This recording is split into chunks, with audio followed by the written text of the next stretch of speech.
നമ്മുടെ ഈ ബ്രില്യൻസ് വിത്ത് മെറിറ്റ്സ് കൂട്ടായ്മയിൽ നമ്മളിപ്പോൾ എല്ലാവരോടും ഒത്തുചേർന്നിരിക്കുകയാണ്. അപ്പോൾ നമുക്ക് പരസ്പരം ജസ്റ്റ് ഒന്ന് പരിചയപ്പെടാം. പേരൊന്ന് ഓരോരുത്തർ പറയാമോ?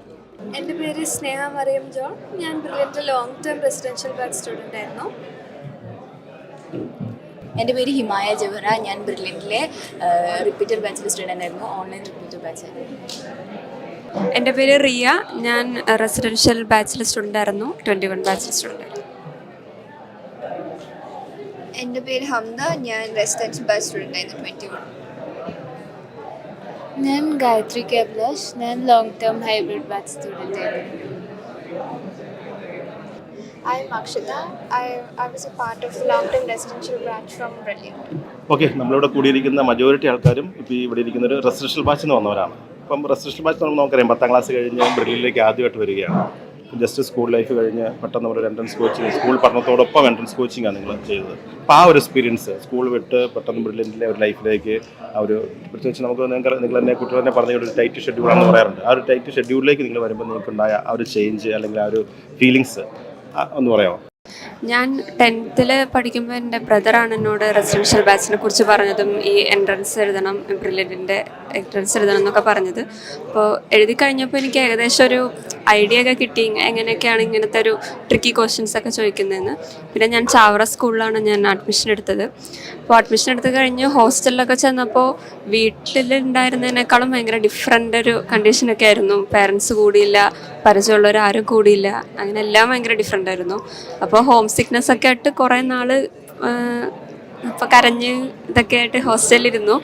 പിന്നെ +1 തുടങ്ങിയൊരു പകുതിയൊക്കെ ആയപ്പോഴാണ് ഞാൻ ശരിക്കും ആ ട്രാക്കിലേക്കൊക്കെ വന്നത്. എങ്ങനെയൊക്കെ പഠിക്കണം, NCERT എങ്ങനെ ഫോക്കസ് ചെയ്ത് പഠിക്കണം, ക്വസ്റ്റ്യൻസൊക്കെ കണ്ട് കുറച്ചും കൂടെ തിയറീനേക്കാളും കുറച്ചും കൂടെ ക്വസ്റ്റ്യൻസ് പ്രാക്ടീസ് ചെയ്ത് പഠിക്കാൻ തുടങ്ങിയത് +1 പകുതി എത്തിയപ്പോഴാണ്.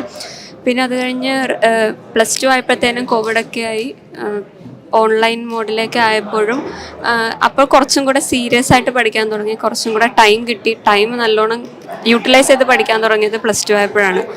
പിന്നെ ബാക്കി എക്സാംസൊക്കെ മാറി നീറ്റ് എക്സാം തന്നെ വന്നപ്പോൾ, അതായത് എല്ലാ നീറ്റ് എക്സാമിൻ്റെ പാറ്റേൺ മാറിയപ്പോൾ ആ നെക്സ്റ്റ് ഡേ മുതലുള്ള എക്സാം തന്നെ നമുക്ക് ആ ഒരു പുതിയ പാറ്റേണിൽ തന്നെ തുടങ്ങി എക്സാംസ് അങ്ങനെ എഴുതാൻ തുടങ്ങി. അപ്പോൾ അതൊക്കെ ശരിക്കും നല്ല ഹെൽപ്പ് ചെയ്തിട്ടുണ്ട്. ടൈം മാനേജ്മെൻറ്റ് പഠിക്കാനാണെങ്കിലും ഒക്കെ നല്ലോണം ഹെൽപ്പ് ചെയ്തിട്ടുണ്ട്.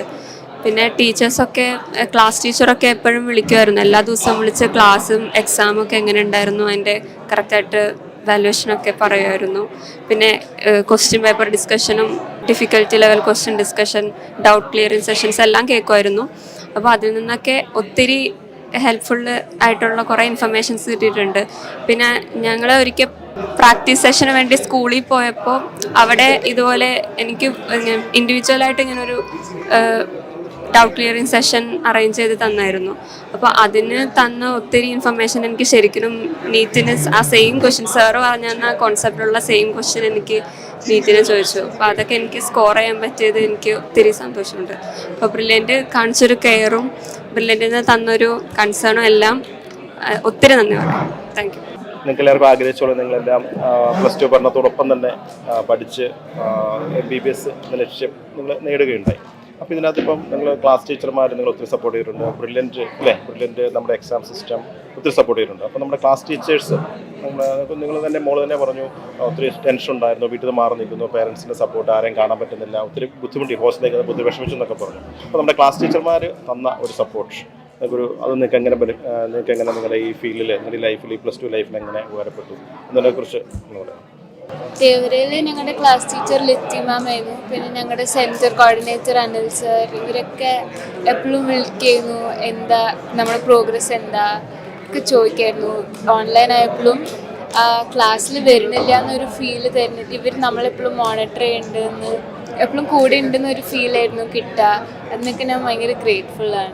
നമ്മൾ 2021 ബാച്ചാണ് നിങ്ങളെല്ലാവരും. അപ്പം എനിക്ക് തോന്നുന്നു ഒത്തിരിയേറെ ക്ലാസ്സുകൾ നമുക്ക് ഓൺലൈനിലായിരുന്നു, കാരണം കോവിഡിൻ്റെ ഒരു പ്രശ്നമൊക്കെ ഉണ്ടായിരുന്നു. അപ്പം ഓൺലൈനിൽ ഒത്തിരിയേറെ ക്ലാസ്സുകൾ പോയത്, നമുക്ക് ഓഫ്ലൈൻ ക്ലാസ്സിനേക്കാൾ ഉപരി ഒത്തിരി ക്ലാസ്സുകളും ഓൺലൈനിലായിരുന്നു.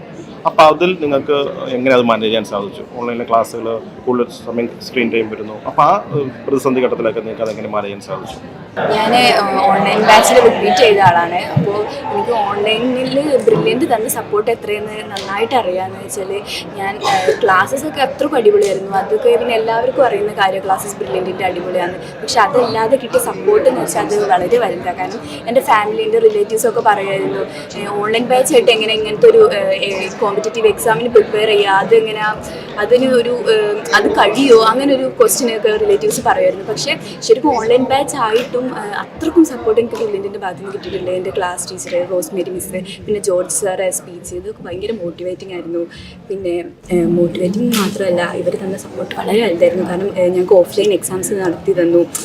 ഓൺലൈൻ എല്ലാ എക്സാം ഓൺലൈനായിട്ട് എഴുതിയിട്ട് ഇവർ എക്സാമിൻ്റെ ലാസ്റ്റ് വീക്ക് ആയപ്പോൾ ഓഫ്ലൈനായിട്ട് നാട്ടിൽ സെൻറ്ററുകൾ വെച്ചു, ഓഫ്ലൈനായിട്ട് ക്വസ്റ്റ്യൻ പേപ്പേഴ്സ് അയച്ചു തന്നു. അങ്ങനെ ഭയങ്കര റിസ്ക് എടുത്ത് വെച്ചാൽ ഞങ്ങൾക്ക് വേണ്ടി അത്രക്കും ഡെഡിക്കേറ്റഡ് ആയിട്ട് ഒരുപാട് കാര്യങ്ങൾ ചെയ്തിട്ടുണ്ട്. പിന്നെ മിസ്സിനെ കുറിച്ച് പറയുകയാണെങ്കിൽ, മിസ് ഓരോ എക്സാം, വീക്കിലി എക്സാം, ഓരോ ദിവസത്തെ എക്സാം കഴിഞ്ഞാലും മിസ് ചിലപ്പോൾ ഞാൻ റിസൾട്ട് കാണാൻ മുമ്പ് ഞാൻ മുന്നോട്ട് വിളിക്കും, ഇപ്രാവശ്യത്തെ പ്രോഗ്രസ് എങ്ങനെയാ, അങ്ങനെ പറയാനും സംസാരിക്കാനുമായിട്ട്. പിന്നെ ഭയങ്കര സ്ട്രെസ്ഫുള്ളായിരുന്നു റിപ്പീറ്റ് ഇയർ എന്ന് വെച്ചാൽ. പക്ഷേ അതിനൊക്കെ സ്ട്രെസ് ഒന്നും അല്ലാതാക്കിയിട്ടുണ്ട് മിസ്.